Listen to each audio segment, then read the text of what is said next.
Junior NTR గారు అభిమానులతో కాస్త గట్టిగా మాట్లాడటం వైరల్ అయింది. నేను మాట్లాడుతున్నప్పుడు సైలెంట్గా ఉండండి అన్న క్లిప్ కదా. అది కొంచెం చర్చకి దారితీసింది. నిజమే. ఇలాంటివి జరిగినప్పుడు ఆ స్టార్ ఫ్యాన్ రిలేషన్షిప్ ఎంత సెన్సిటివ్ అనేది బయటపడుతోంది.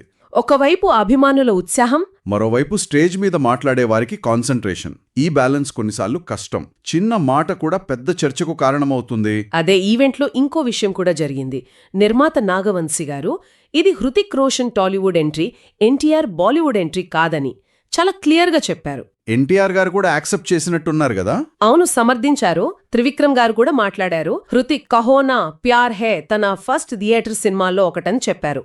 హృతిక్ని తెలుగు మార్కెట్లోకి తీసుకురావడం ద్వారా తెలుగు సినిమా స్థాయిని పాన్ ఇండియా లెవెల్లో ఇంకా పెంచే ఆలోచనలా అనిపిస్తోంది. కరెక్ట్. హృతిక్ ఎన్టీఆర్ ఈ కాంబినేషన్ అంటే అంచనాలు మామూలుగా ఉండవు. ఖచ్చితంగా ప్రేక్షకులకు పెద్ద ట్రీట్ అన్నమాట.